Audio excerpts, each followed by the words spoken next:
The Making of a Nation, a program in special English by the Voice of America.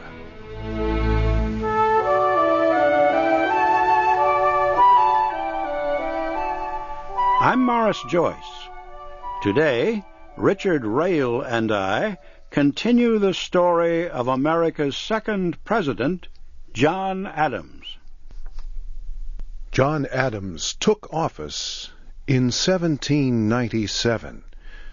He had served 8 years as vice president under President George Washington. Now, state electors had chosen him to govern the new nation. Adams was an intelligent man. He was a true patriot and an able diplomat, but he did not like party politics. This weakness caused trouble during his presidency, for during the late 1700s, 2 political parties struggled for power. He was caught in the middle. Adams was a member of the Federalist Party. As president, he should have been party leader. But this position belonged to a man who really knew how to get and use political power, Alexander Hamilton. Hamilton served as Treasury Secretary under President Washington.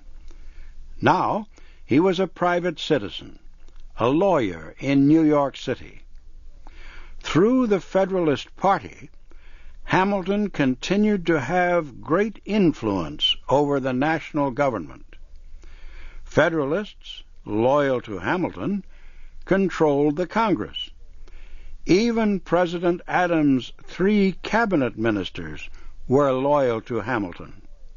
In fact, they worked together against the new president.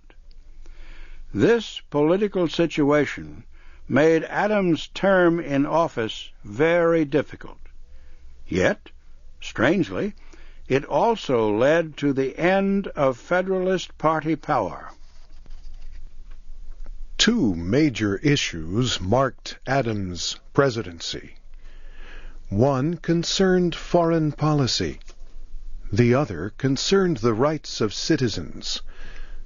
The first involved America's relations with France. Federalists in general were men of wealth and position. They did not believe in democracy ruled by the people. For this reason, they strongly opposed the revolution in France. They were horrified by the execution of the French king and queen. Federalists wanted an alliance with Britain. Over time, they demanded war with France. American support for France came from the opposition party, the Republicans. The leader of that party was the country's vice president, Thomas Jefferson. France helped America win its war for independence from Britain. The friendship, formed during the war, continued afterward when Thomas Jefferson served as minister to Paris. Relations began to turn bad as soon as he returned home. The man who replaced him openly supported the French monarchy, the losing side in the revolution. After the revolution succeeded, the new French government demanded that he leave. Most Federalists did not want good relations with France. They used their power to prevent the government from sending a pro-French representative to Paris. They also searched for any signs of insult, any excuse to declare war. President Adams did not agree with the majority of Federalists. He wanted to improve relations with France through negotiations. Yet he said the United States would strengthen its defenses. We will be ready, he said, if war comes. One incident especially brought the two nations close to war. It is known in American history books as the X, Y, and Z affair. President Adams had appointed a committee of 3 ministers to negotiate with the French government. French officials kept these 3 men waiting for several weeks. While they waited, they had a visit from 3 Frenchmen, later called X, Y, and Z. X, Y, and Z told the Americans that France would sign an agreement if the United States did 3 things. It had to lend the French government $12 million. It had to apologize for anti-French statements in a recent message from President Adams to the American Congress. And it had to pay the French foreign minister $250,000. The American ministers were willing to pay, but they wanted to sign the agreement first. The French foreign minister refused. First the money, then the agreement. The Federalists finally had the excuse they were looking for. France had insulted the United States. We must answer the insult. The only answer was war. Federalist newspapers added fuel to the fire by publishing anti-French propaganda. In a few places, pro-war groups became violent. The Republican Party could do little. Even Thomas Jefferson was helpless. He remained in Philadelphia, the capital of the United States at that time, but he had few friends there anymore. Congress quickly passed laws to create a permanent army and navy. It also approved new taxes to pay for them. 2 new laws passed by a small vote, but they greatly increased the powers of the national government. The laws were known as the Alien and Sedition Acts. Federalists said they were necessary to protect national security, but in effect, the Federalists used them to weaken the power of the Republican Party. Under the Alien Act, the President could accuse any foreigner living in the United States of being a threat to national security. He could order that person out of the country. The act also increased the time a foreigner had to wait to become a citizen, from 5 years to 14 years. Republicans were furious.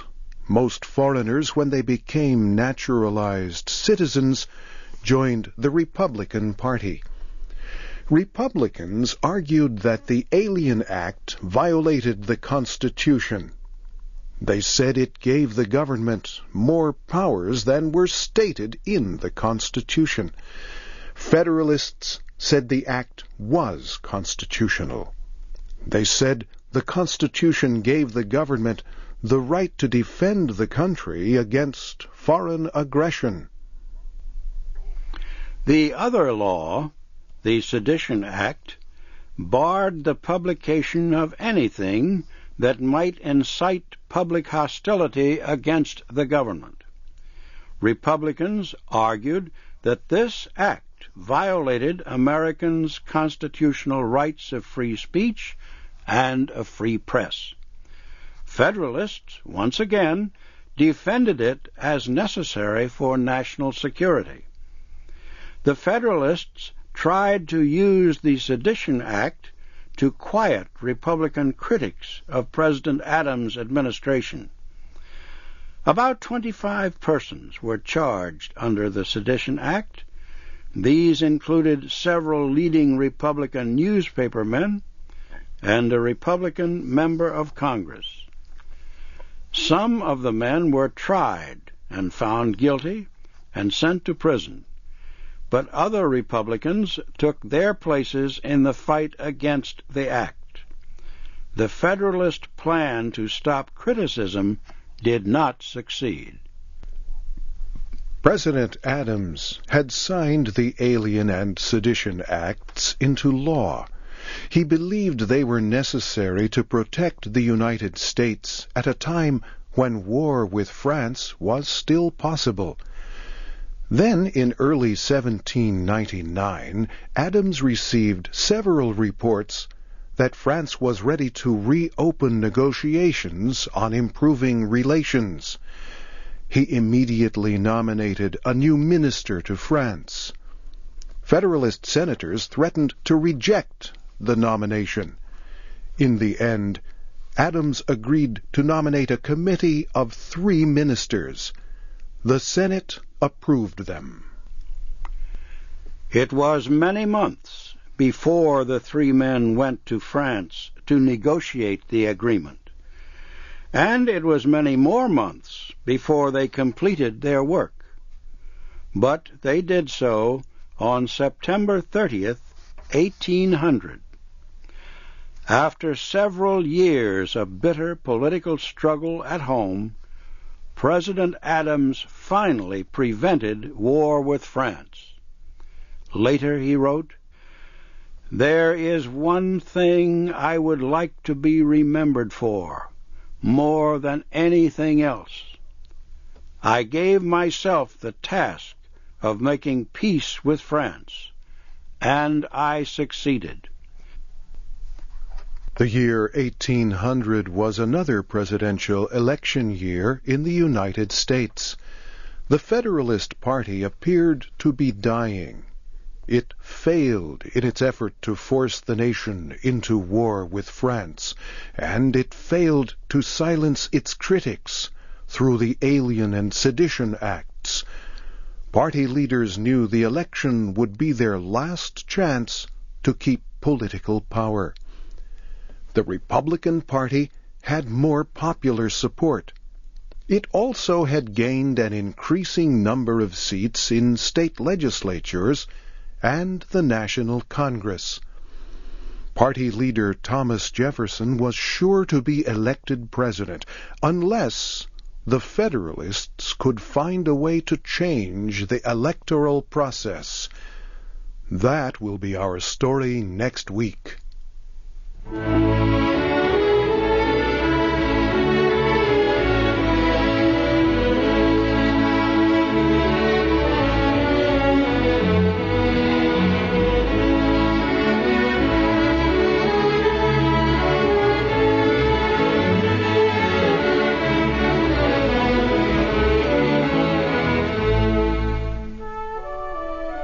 You have been listening to The Making of a Nation, a program in special English by the Voice of America.